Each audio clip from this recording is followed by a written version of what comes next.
Hola, ¿qué tal? Es un gusto saludarles en el podcast de Grupo Multimedia, El Diario de Coahuila. Mi nombre es Jesús Cervantes y en este episodio vamos a estar platicando con la hermana Gloria Cecilia Narváez. Pero antes, me da mucho gusto saludar a Julieta Appendini, quien es directora en México de la Fundación Pontificia Ayuda a la Iglesia Necesitada, quienes son los que traen a la hermana Gloria aquí a Saltillo y a distintos lugares de la República, ¿no? Julieta, muchas gracias por estar acá con nosotros. No, muchísimas gracias y gracias a todos ustedes que nos permiten estar aquí, pues difundiendo y dando testimonio de lo que significa la persecución religiosa, ¿no? Y un poco cuestionarnos cómo está nuestra fe a través de estos testimonios misioneros. ¿Cuál es el trabajo de la Fundación Pontificia Ayuda a la Iglesia Necesitada?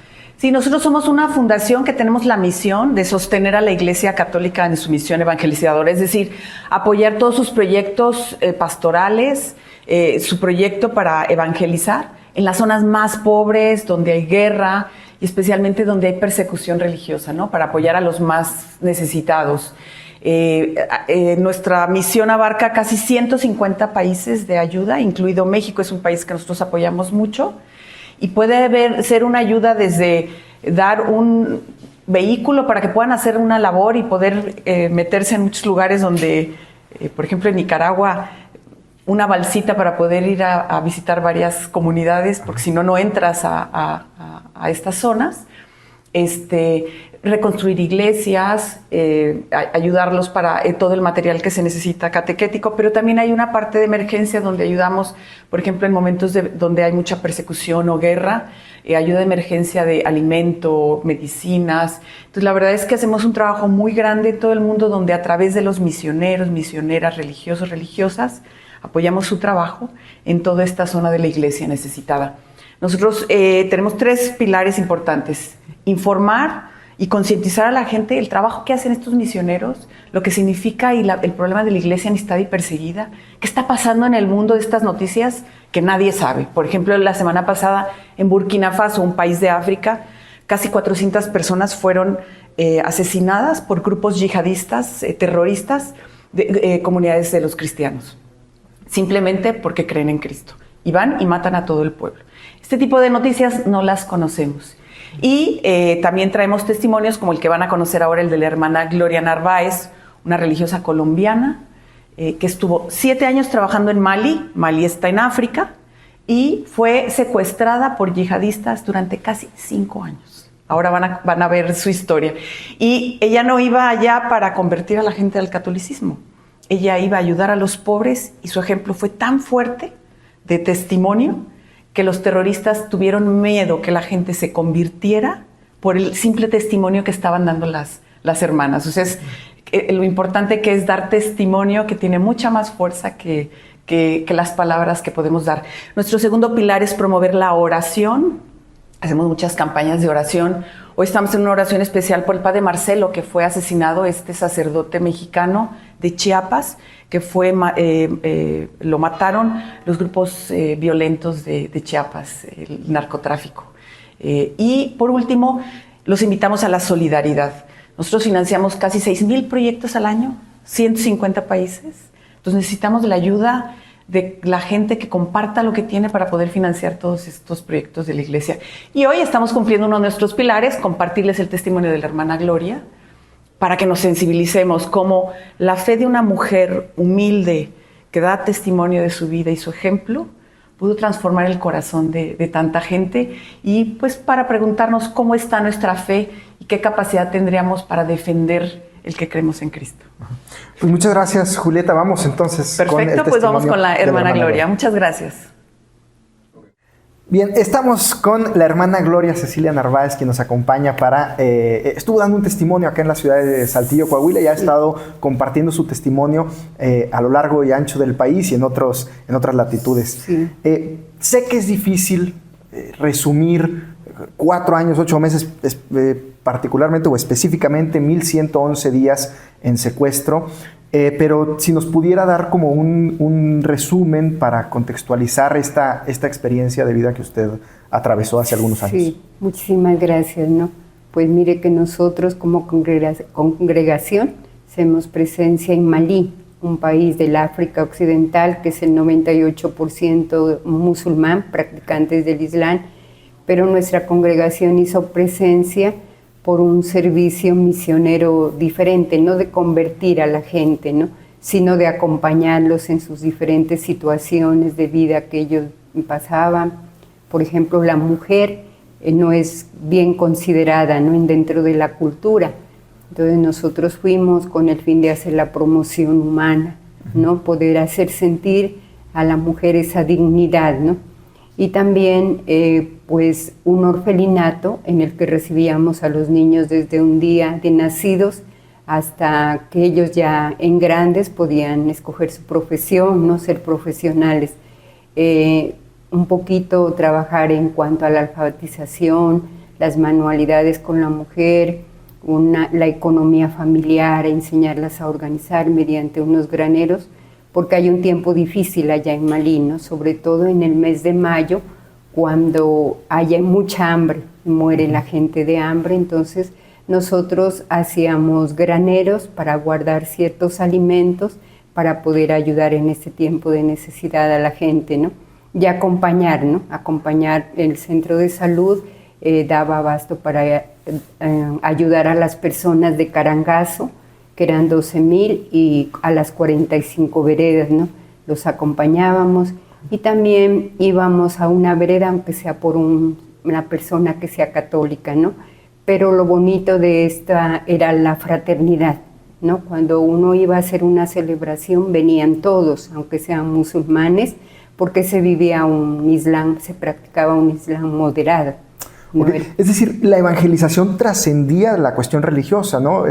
Me habla de alfabetización, me habla como de mejorar la vida de las personas más allá de las creencias. Sí, con mucho respeto, ¿no? Nosotros respetábamos mucho. Por ejemplo, en nuestra fraternidad nosotros sí, ¿no?, teníamos nuestro oratorio donde adorábamos a Jesús Eucaristía, nuestra oración, ¿no?, fraterna cada día, ¿no? Y había un sacerdote que celebraba la Santa Misa, ¿no? Pues asistían muy pocos católicos porque pues la mayoría eran practicantes del Islam, pero nosotros con mucho respeto, ¿no?, a la religión.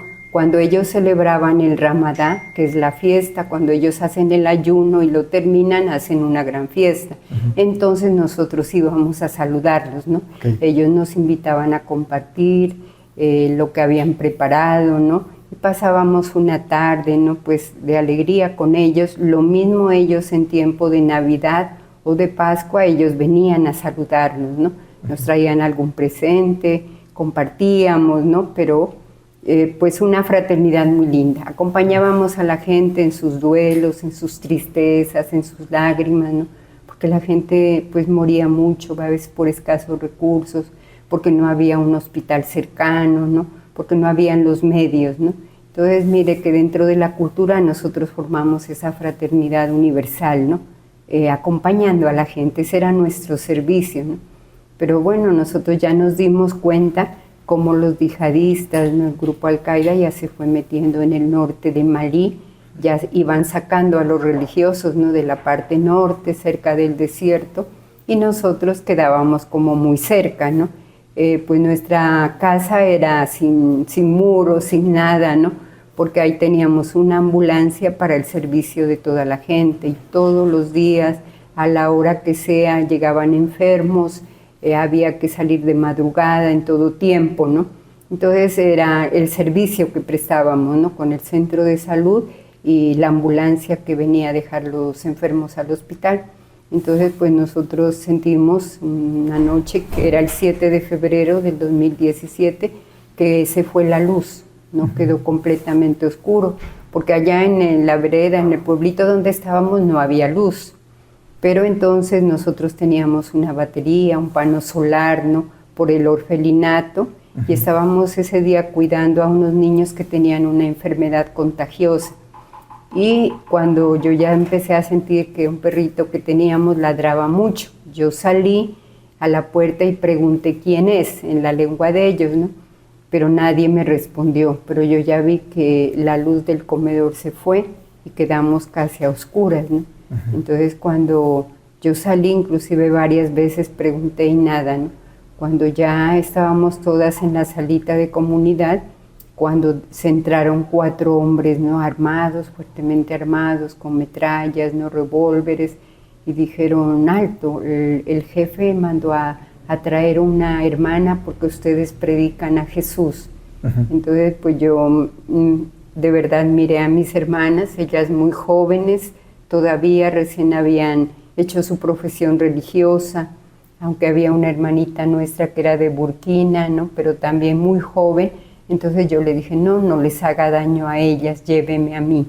Y desde ahí pues comenzó ese itinerario en la que me llevaron ya me sacaron de la casa por caminos pues desconocidos, ¿no? Donde había muchos sembrados, ya no era por la carretera, ya sí atravesamos un río, porque fueron como 3 días y 3 noches de recorrido.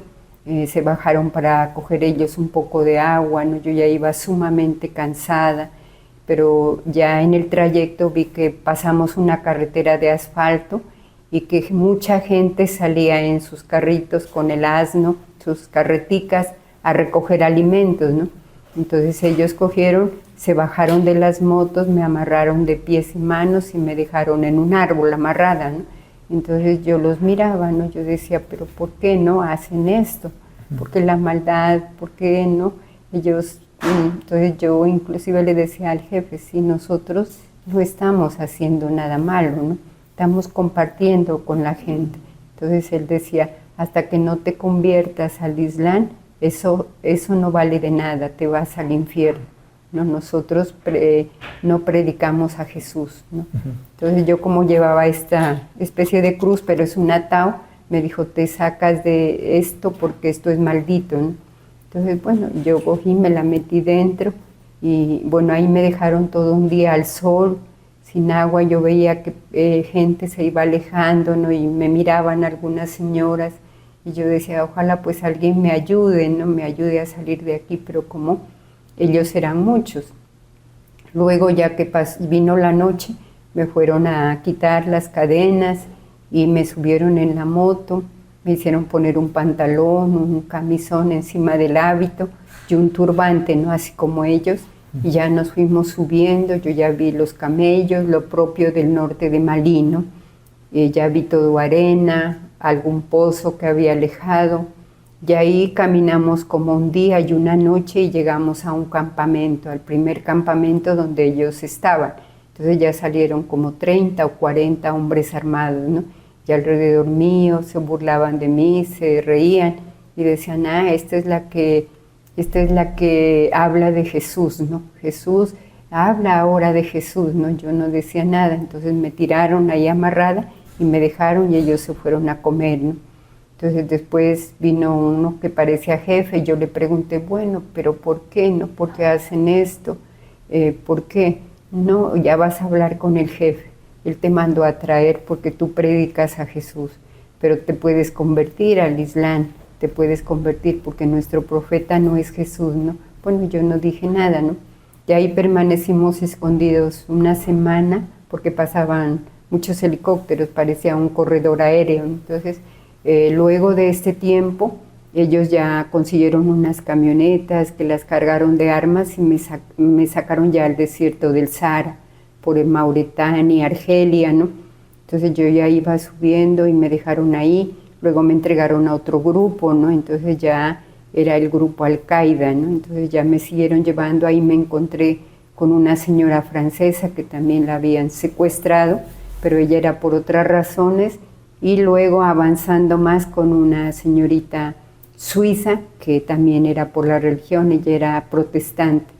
Entonces ya nos fuimos, bueno, la señorita me dijo: mira, yo ya estoy hace un año aquí, me tienen encadenada, no me dan agua, no me dan comida, estoy en estas condiciones, si tú eres por la religión lo mismo te va a pasar, ¿no? Y así, pues como los iban persiguiendo, ¿no? El ejército francés, cada vez nos íbamos en la noche alejando más, caminando más, hasta llegar ya como al desierto cerca de Argelia, ¿no? Yo veía unas montañas grandes de arena y ahí pues permanecí casi 5 años, pues de verdad que torturada, ¿no? amarrada con cadenas, igualmente las necesidades fisiológicas no las hacía, ¿no? Pues tenía que estar privada de muchas cosas, ¿no? Y de verdad, pero a mí lo que me sostuvo fue la oración, la fuerza de la oración. Yo llevaba en mi bolsillo el Santo Rosario, pero como estaba con la cruz, yo decía, Jesús sufrió todo este martirio de persecución, ¿no? Y sus únicas palabras fueron, Padre, perdónales porque no saben lo que hacen, ¿no? Entonces yo oraba mucho por ellos, y me sorprendió porque entre estos había niños, ¿no? Un día miré un niño de 7 años manejando una metralla, ¿no? Y niños que los entrenaban, entonces yo decía, qué pesar, no tuvieron pues oportunidad de una pizarra, de ir a la escuela, o tal vez de labrar el campo, en otras posibilidades, tal vez por ganarse un dinero, vienen a qué, ¿no? A la guerra, ¿no? Entonces, pues sí, una realidad muy dura, me iban trasladando de un lugar a otro, no me daban casi agua, ¿no? Vivíamos con la señora francesa y la suiza. La señora francesa tenía un cáncer, ¿no? Yo la atendía, el jefe a veces me daba 3 puñados de arroz, yo le preparaba, lo mismo un pan, ¿no? Lo asaba ahí, le daba, y de lo poco pues que a ella le tocaba, me daba un poquito a mí, lo compartíamos, ¿no? Pues el agua a veces me la daban con gasolina o agua podrida, ¿no? Pero de verdad, de todos los peligros que encontré en el desierto, sentí la presencia de Dios que me iba acompañando, me iba sacando de todas las dificultades, de las serpientes, del peligro del desierto, ángeles de la guarda, ¿no? Los mismos hombres mayores, a veces a medianoche me tiraban un pedazo de pan, o venían a tirarme una lata de sardina, ¿no? O un tarrito de leche, y me decían, guárdalo para que tengas y puedas sobrevivir, ¿no? Pero en toda esta persecución, en todo esto, sentí como Dios me acompañaba, la Virgen María me protegía, me sentía amada, ¿no? Porque, pues como nosotros somos franciscanas, nuestra espiritualidad no es fuerte en la Eucaristía y en la fraternidad, ¿no? Nunca, y les dije una palabra descomedida, ¿no? Siempre cuando ellos empezaban su oración, ponían la metralla en el centro como con dirección a la Meca y hacían su oración, pero antes venían a golpearme, a escupirme y me decían, ¿y qué? ¿Ya te vas a convertir? El Islam es la religión, ¿no? Yo nunca les dije nada, ¿no? Sino que con respeto pues seguía la oración que ellos hacían, que aclamaban a Alá, ¿no? Alá. Y entonces yo decía, Alá es su Dios, ¿no? Es un Dios, el mismo Dios, es misericordioso, es un Dios de perdón, es un Dios de amor, ¿no? Sino que su oración es armada. Su oración es armada, nosotros, ¿no? Nuestra oración de rodillas ante el Santísimo, ¿no? Alabando su presencia, pidiéndole pues por las realidades que sufrimos en nuestro mundo, ¿no? Como es la guerra, pero ellos sí, sus palabras pues querían mi corazón, de verdad, unas palabras muy groseras, el mismo trato que me daban, ¿no? Pero habían algunos jefes que me decían, Gloria, nunca digas nada, ¿no? Porque a mí me da pena cómo te tratan, no te arrastran por la arena. A veces cuando había un jefe más violento me amarraba en un palo, ¿no? Y me dejaba al sol todo el día, ¿no? Y me miraba como con odio. Venía otro y me tiraba un pedazo de tortilla, ¿no? Y me decía, come para perro de iglesia para que no te mueras de hambre, ¿no? Pero pues de verdad espiritualmente me sentí bien fortalecida. La Eucaristía pues la miraba en el sol que salía cada día, ¿no? Contemplaba las estrellas, los atardeceres hermosísimos en el desierto, de verdad, que el Señor me acompañaba con la naturaleza, ¿no? Entonces yo decía, pueden tenerme encadenada mis piernas, mis pies, mis manos, pero mi espíritu, mi corazón, mis ojos no están encadenados. Podía contemplar toda la belleza y animaba a mis compañeras, ¿no? Había una compañera francesa que se quería quitar la vida, yo le decía, no pierda la esperanza, Dios siempre está con nosotros, un día vamos a salir a la libertad, confiemos en Él, ¿no? Igualmente yo dibujaba siempre un sagrario, le ponía una velita, una flor pequeñita, ¿no? veía por ahí, me arrastraba, se la colocaba y decía, Señor, siento tu presencia, no la siento en los gritos de ellos ni en los insultos, sino en esa leve brisa, ¿no? Como el profeta Elías, ahí estás tú. Pues también le decía, Señor, ¿hasta cuándo esta tortura? Dios mío, ¿por qué me has abandonado, no? Pero pues miraba estos árboles secos del desierto con muchas espinas, ¿no? Y yo decía, la cruz de Cristo, ¿no? Cómo Él soportó todo sufrimiento y lo hizo por amor. Yo también puedo, Él me está dando la fuerza para hacerlo. Sentía como muchas personas gritaban y lloraban en el desierto, mucha gente secuestrada, ¿no? Un día que pasábamos por un trayecto, ellos me querían también dejar tirada, ¿no?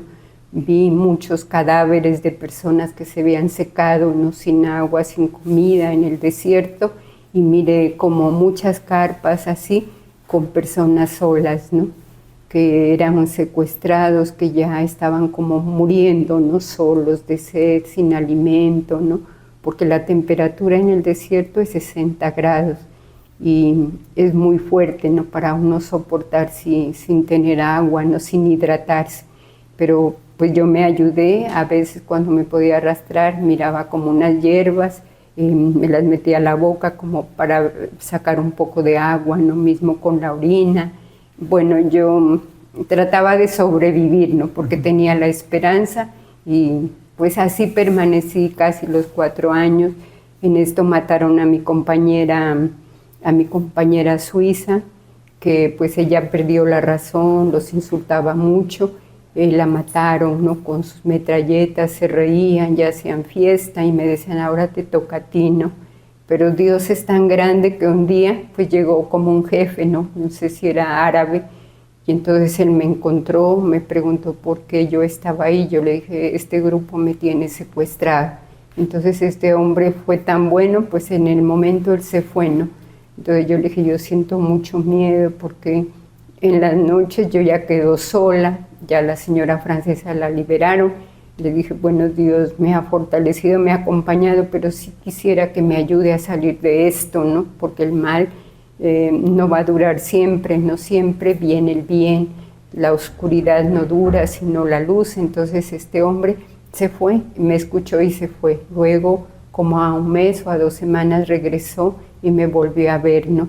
Y como a la 3.ª vez vino con un grupo de hombres y me sacó de ese cautiverio, me subió en una camioneta llena de armas, como que fuimos 3 días y 3 noches avanzando ya al desierto. Yo no conocía bien dónde me llevaban, ¿no? Entonces ahí se encontró con otros hombres y me entregó, ¿no? Les dio algunas instrucciones. Estos hombres me fueron sacando, pero yo tenía mucho miedo. Unas veces ya nos íbamos aproximando como a un lugar donde se veía un poquito de vegetación, ¿no? Hasta vi como un pozo de agua. Yo le pedí que si me dejaría tomar un poco de agua, ¿no? Entonces no tienes derecho a nada hasta que no te conviertas. Después ya me fueron sacando hasta que un día ya este hombre llegó, ¿no? Y me dijo, esa es tu libertad. Ya me fue acercando, vi como un campamento donde había unas avionetas, ya vi gente blanca que estaba con unos jefes tal vez de ahí de Malí, y él fue el que me fue a entregar a ellos, ¿no?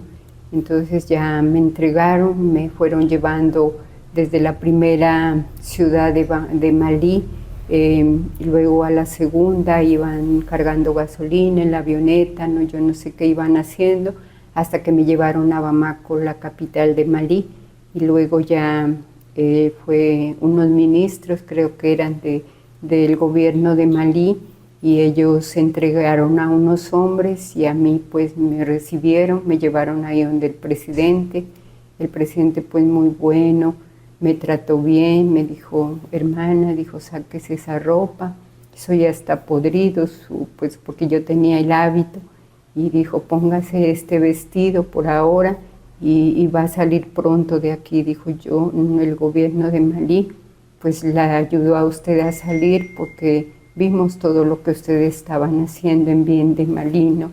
Dijo, qué pena, pero pues le toca salir porque estaban en un momento muy difícil, ¿no?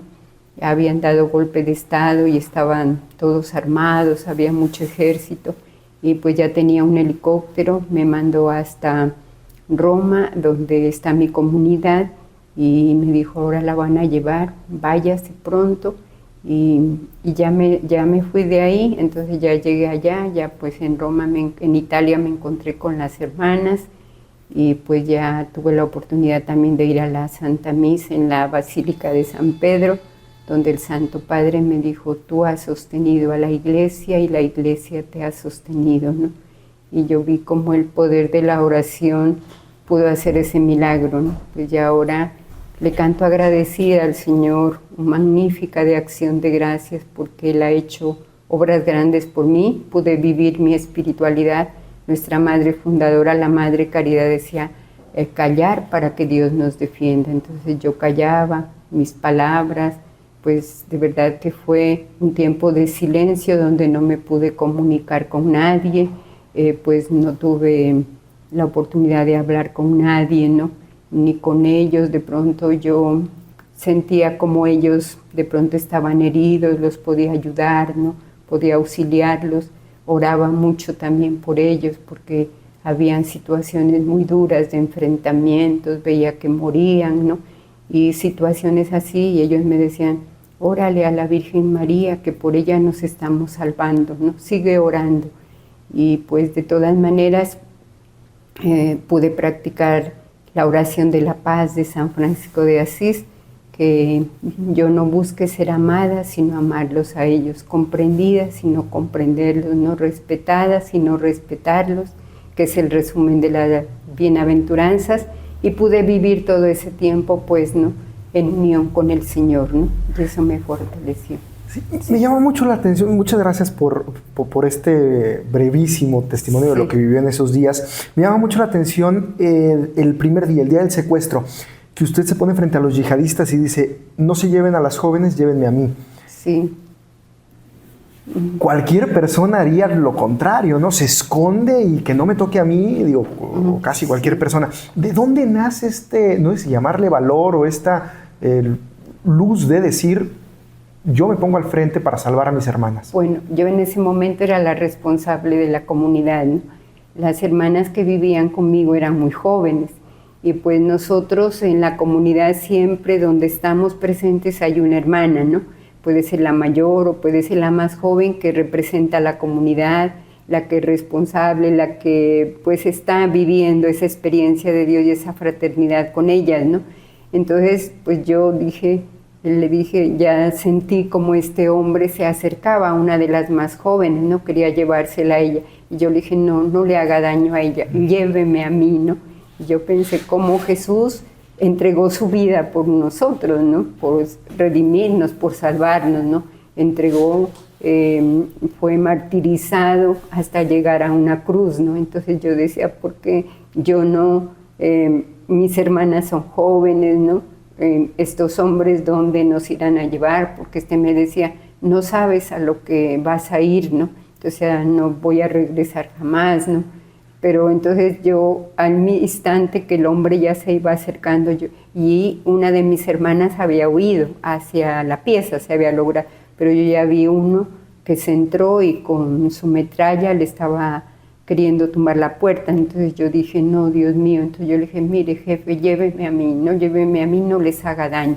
Mas, sin embargo, él entró en una pieza, en la habitación, a una de mis hermanas y la amarró, ¿no? Entonces ya después ya me sacaron y se vinieron todos conmigo, ¿no? Entonces ya me sacaron, cogieron la ambulancia de la casa, me subieron y como estaban las llaves ahí, ¿no? Entonces él cogió la de la ambulancia y salimos hasta una parte, ¿no? Y luego ellos ya habían tenido las motos, ¿no? Pero pues de verdad que yo nunca me arrepentí, ¿no? Porque yo pensaba, qué pena si mis hermanas jóvenes hubieran estado aquí, ¿no? De pronto ya son fuertes, pero todo este peligro, todas estas cosas, ¿no? Le doy gracias a Dios, ¿no? De verdad le doy gracias y vivo este momento como el Señor quiere, ¿no? Sin arrepentirme, sin estar renegando de todo lo que me pasó, sino siempre aceptando la voluntad de Dios y siempre pensaba en la eternidad, ¿no? Hoy amanecí, quién sabe mañana, porque pues el cañón está aquí, que te vas a convertir o no, me pueden matar, ¿no? Pero de todas maneras le agradezco a Dios que se haga siempre su voluntad y siempre pienso en la eternidad, ¿no? En ese encuentro con el Señor. O sea, no estoy aferrada a nada, porque de todas maneras desde mi consagración yo ya la entregué al Señor. Lo mismo cuando a ellos les preguntaba, ¿no? Bueno, ¿por qué estoy aquí? ¿No? ¿Por qué si nuestra misión era muy humana, era de acompañamiento? Nosotros no estábamos convirtiendo a nadie, sino sirviendo. Él decía, es que un día ustedes me van a liberar. Y él me decía estas palabras que es en su lengua, me decía, Inshallah, Inshallah. ¿Qué quiere decir? Si Dios quiere, saldrás viva. Si Dios quiere, ¿no? Él es, como Él es el jefe, si Él quiere vas a salir. Pero recuerda que ustedes morirán degollados, es la guerra santa, porque no es Jesús, ¿no? Es el profeta Mohammed, Él es. Entonces yo decía, ellos, un mismo Dios para todos, misericordioso de perdón, porque eso recitaban en su lengua, ¿no? El Corán, era eso, ¿no? Y me acuerdo que yo decía, lo recitan, ¿no? Y que un día el Señor va a venir a juzgar por nuestras acciones y que los ángeles estarán. Yo decía, pues porque el Corán es una mezcla de la Biblia judía y de la Biblia católica, ¿no? Entonces yo decía, Dios mío, pero con sus actos ellos no viven, no son coherentes, ¿no? Y su religión armada y todo con golpes, ¿no? Y a todos los que tenían cautivos, ¿no? Como ese suplicio, ¿no? Pero de verdad que yo desde el primer instante, yo dije, no, mis hermanas, que nadie les haga daño, ¿no? Porque en una fraternidad es eso, ¿no? Una hermana responsable de una fraternidad cuida de sus hermanas y está, pues, ¿no? Pendiente de ellas, no solamente en la parte humana, sino en la espiritual, ¿no? Porque nosotros somos consagradas, le entregamos la vida al Señor, pero nos alimentamos de rodillas con esa experiencia de Dios, ¿no? Con la Eucaristía. Ahora, desde hace varios años he estado reflexionando y estudiando la idea del otro, tanto la identidad como la otredad. Sí. Y he reflexionado o he estado aprendiendo que finalmente somos producto de las interacciones que tenemos en nuestro ambiente, somos producto del medio en el que nos desenvolvemos. Y me hace mucho sentido que a pesar de estar en una comunidad en Mali en donde la mayoría estaban o eran del Islam, pero podían convivir entre musulmanes, católicos sin ningún problema, porque había ese respeto. Sí. Quizás se entendía que pues, habían nacido en contextos culturales distintos y demás, pero que al final somos seres humanos y que podemos entendernos más allá de las creencias.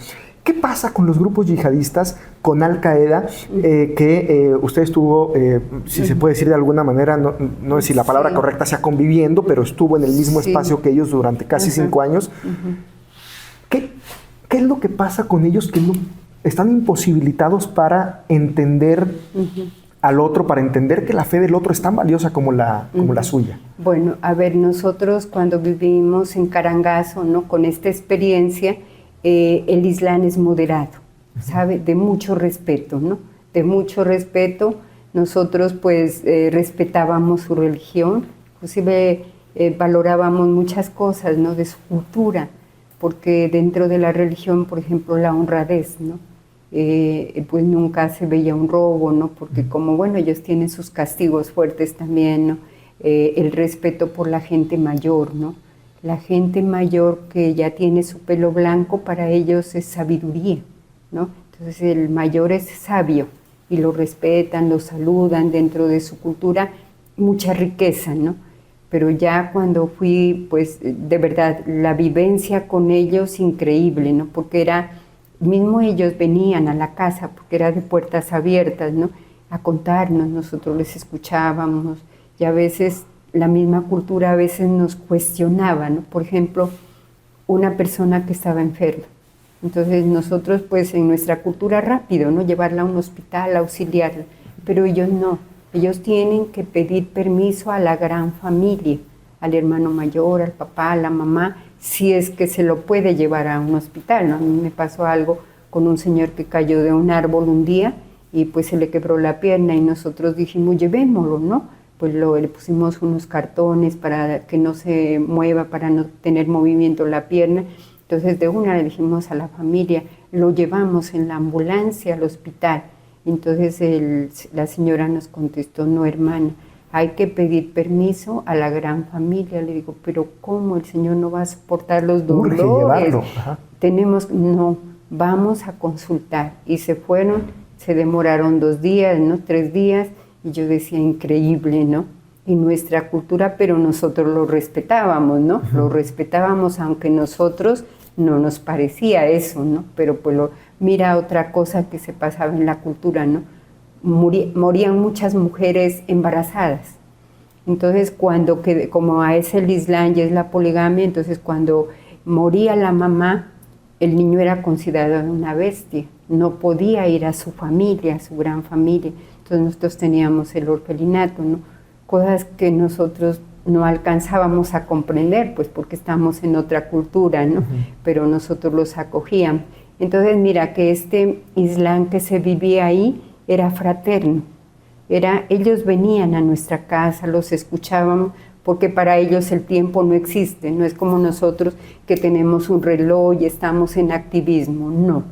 La gente allá se puede quedar sentada en su casa y le cuenta y le cuenta y le cuenta, ¿no? Entonces uno era escuchar, ¿no? Entonces yo decía, pues esta cultura tan, ¿no? Nada de activismos, de carreras, ¿no? Porque en sí era un campo donde estábamos, ¿no?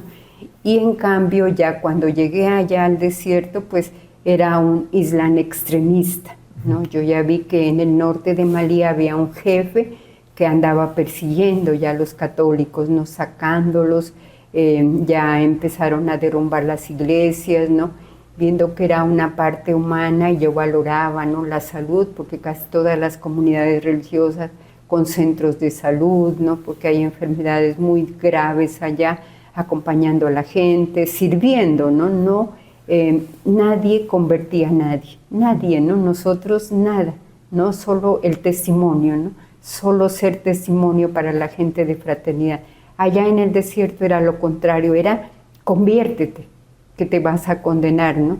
Y con puños, con patadas, ¿no? Poniéndole el arma aquí y ya con esas oraciones armadas, porque ese ya era el movimiento que es extremista, ¿no? Ya que inclusive ellos se inmolan, se echan gasolina y se prenden y se ofrecen a Dios, ¿no? Y les parece que eso es un mérito ante ellos, ¿no? Entonces mire que ese Islam que ellos ya practican es un Islam extremista, ¿no? Porque en sí en el gobierno de Malí hay la laicidad, o sea que podemos convivir todas las religiones, y de por sí que ellos exigían al gobierno de Malí que haya, pues el Islam sea la religión para todos, ¿no? Que no haya otras religiones sino el Islam, y que haya una ley que era la Sharia, que era de castigo para todas las personas. Por ejemplo, si una persona no se porta bien, pues también le hacían un hueco de arena, así como me hicieron a mí, le disparaban de izquierda a derecha, ¿no? O le hacen castigos pues fuertes, ¿no? Entonces el gobierno de Malí no permitía eso, quería que todos podamos convivir fraternalmente, ¿no? Respetándonos las diferentes creencias, porque nadie iba a hacer daño a otro. Entonces ese ya era el de ellos, de los extremistas, era ya su Islam extremista, ¿no? Ya no era una religión moderada que se podía convivir, ellos era exigir que se conviertan, ¿no? Te conviertes. De por sí la señora francesa que estuvo conmigo, ella se convirtió, ¿no? Ella me decía, conviértete o te vas a podrir, pero yo nunca iba a renunciar a mi fe, ¿no? Que recibí desde niña, jamás, ¿no? Por convertirme a otra religión, ¿no? Yo nunca les decía nada, pero cuando me decía, ¿y qué? ¿No te vas a convertir? Pues yo mejor no les decía nada, ¿no? Para no estar... Respeté mucho su religión, inclusive cuando estábamos ahí en Carangazo, ¿no? Inclusive una vez llegó el jefe de la mezquita y me dice, Gloria, porque allá no nos decían hermana, sino nuestro nombre. Dice, Gloria, ve, tengo un problema. Verás, dice, la mezquita se está partiendo. Dice, ¿será que me pueden conseguir un poquito como de cemento para parchar la pared, ¿no?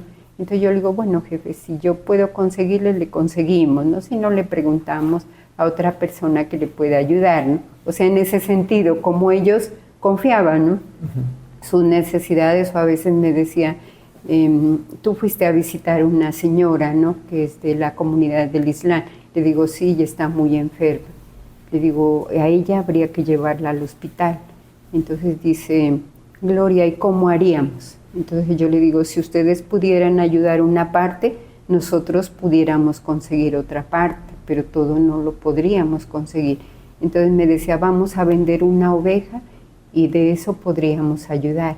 Pero tú la llevarías, no, yo no la llevaría a su gran familia y nosotros daríamos la ambulancia para que la lleve al hospital, ¿no? Entonces así hagamos, si usted quiere esto. Bueno, se demoraba una semana y volvía, ¿no? Y la señora casi ya estaba, ¿no? Entonces decía, sí la vamos a llevar. Ya la gran familia dijo que la va a llevar. Decía, entonces vas a ir tú. Yo le decía, sí, pero usted también viene, ¿no? Entonces podemos ir juntos y con la familia para que la acompañe y todos sepan lo que la señora tiene, ¿no? Entonces era bonito porque era fraternal. Inclusive los niños que teníamos en el orfelinato eran todos musulmanes.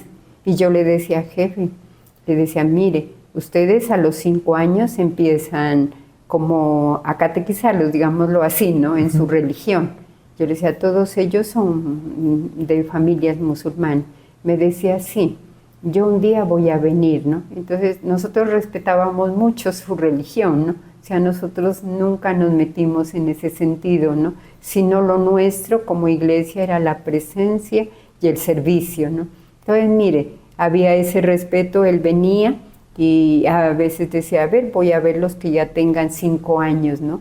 Entonces los niños iban como aprendiendo, ¿no? En esa religión, porque nuestra preocupación no era que se conviertan, ¿no? O decir, ah, nuestros niños son de la religión católica, no. Nosotros era acompañarlos en su crecimiento. Y mejorar la condición de vida, claro, finalmente, más también, allá de... Sí, sí. A manera de cierre, hermana, si nos pudiera... me llama mucho la atención dentro de su testimonio la fortaleza para mantener un sentido de vida. Sí. No todas las personas lo pueden hacer en condiciones incluso mucho menos violentas o en contra. ¿Qué le diría a esos jóvenes o esas personas que sienten que están perdiendo el sentido de vida y que no saben qué hacen acá, no saben cuál es el sentido de estar acá, ¿no? Ajá. Bueno, yo les diría que siempre tenemos que vivir en la esperanza, ¿no? Porque a veces nosotros los humanos nos hacemos esperanzas, pero vanas, ¿no? Ligeras. Por ejemplo, yo voy a tener un trabajo para comprar una casa, un carro último modelo, ¿no? Pero eso pasa. Pero si nosotros ponemos nuestra esperanza en Dios, ¿no? En su Hijo Jesucristo, si nosotros de verdad somos personas que proclamamos o vivimos esa esperanza de que Jesús resucitó, ¿no? Él es nuestra esperanza, ¿no? Entonces yo les diría que nunca perdamos la esperanza. En la situación en que nos encontremos, siempre hay una luz, ¿no? Siempre hay una pequeña rendijita en donde está Jesús, ¿no? Y Él es nuestra esperanza. Yo pienso que a veces la gente se deprime, se desespera, porque no tiene fijada su vida en Él, en Dios, ¿no? Está vacía. Entonces, claro, por eso se deprime, muchos jóvenes están en el psiquiátrico, muchos jóvenes se entregan a la droga, ¿no? Y han perdido esa esperanza. En cambio, los que estamos con el Señor en nuestro corazón, los que nos alimentamos de la Eucaristía, nunca perdemos la esperanza, ¿no? Eso lo viví yo desde el desierto. Y yo a todas las que podía encontrar que estaban secuestradas, les decía, hoy vimos el sol, ¿no? Es un milagro. Con tanto disparo que había en la noche, metralletas y todo a nuestro alrededor, nos hubieran matado. Pero Dios nos ha conservado la vida, ¿no? Tenemos la esperanza. Hoy estamos aquí, Dios camina con nosotros, no perdamos la esperanza, porque cuando un ser humano pierde la esperanza se desespera, hasta se puede llegar a quitar la vida, ¿no? Pero cuando nosotros tenemos nuestra esperanza puesta en Él, pues nosotros nunca nos desesperamos, ¿no? Porque el Dios tiene su tiempo perfecto, ¿no?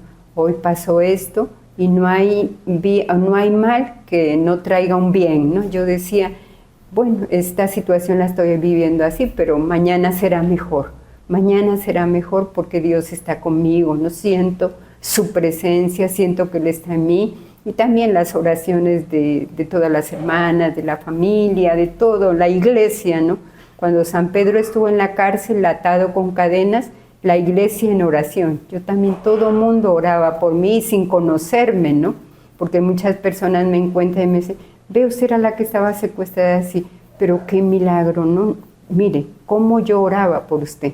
No la conocía, pero yo creo que la oración personal y la oración comunitaria es la que nos hace siempre vivir en la esperanza, ¿no? Y quisiera enviarles un mensaje, ¿no? Por lo que me quedó después de este secuestro, de estar encadenada, ¿no? Todo el tiempo. Yo digo, nunca debemos encadenar a nadie, nunca debemos, siempre respetarnos las ideologías, respetar, cada uno somos diferentes, ¿no? Somos un milagro, una obra de Dios, ¿no? Entonces, ni marcar, ni hablar mal de nadie, ni encadenar a nadie, ni encadenarnos nosotros mismos por el pecado, ¿no? Sino libres, ¿no? No hay como la libertad. Yo siempre soñaba con la libertad, el perdón, la no violencia, ¿no? La paz entre todos, así tengamos diferentes religiones, así tengamos diferentes maneras de pensar. Y yo también, pues me ha quedado algo hermoso después de esta libertad, mirar a todos con misericordia y tener una palabra de libertad para todos, o sea, nuestras palabras, nuestra mirada y nuestro corazón desarmado, ¿no? Francisco de Asís nos vivió esa fraternidad universal, ¿no? Aunque lo despreciaban, aunque le cerraban las puertas, él siempre hermano de todos, de la naturaleza, de los animalitos, de los hombres, ¿no? Besó al leproso, entonces nos dejó como esa espiritualidad fuerte, la fraternidad, ¿no? La fraternidad, todos somos hermanos, todos. No importa la religión, no importa sus condiciones de vida, si es negro, si es blanco, todos somos hermanos y tenemos que ser como el Papa Francisco nos dice en Fratelli Tutti, ¿no? Que todos prestemos el hombro para sanar a nuestros hermanos y poder cargar a los más débiles y a los más frágiles, ¿no? Y la iglesia está en ese camino, ¿no? Sinodal, que es la escucha, escuchando a los otros, porque eso es evangelio, ¿no? Estando en los lugares más difíciles, porque ahí está el pobre, ahí está el débil, ahí está el desamparado, ¿no? Y por eso hay ahora en este momento tanta persecución a la iglesia, ¿no? Porque hay profetas, ¿no? Profetas de la esperanza que hablan a su pueblo, ¿no? Que con la palabra de Dios lo confrontan y por eso muchos mueren, ¿no? Aquí y en el mundo entero estamos sintiendo eso, ¿no? La persecución, pero nunca se acabará nuestra iglesia porque el Espíritu de Dios es el que guía nuestros pasos, es el que camina con nosotros, ¿no? Entonces desencadenemos a todos, una mirada de perdón, de misericordia para todos, desarmemos, ¿no? Porque yo pienso que la guerra para tener paz es contra uno mismo, empezar desde uno mismo, ¿no? Desarmarse. Si yo me desarmo yo mismo, entonces podremos lograr una paz, ¿no? Yo pienso que no es con tratados ni con firmas, ¿no? Que decimos con este grupo, no. Desarmarnos cada uno de nosotros para poder tratar a los hermanos como con fraternidad, con el amor universal, ¿no? Sí. Muchas gracias, hermana Gloria Narváez, por su tiempo, por sus palabras. Con mucho gusto. Y con esto cerramos este episodio. Mi nombre es Jesús Cervantes y les invitamos a seguir escuchando los siguientes episodios del podcast de Grupo Multimedia, El Diario de Coahuila.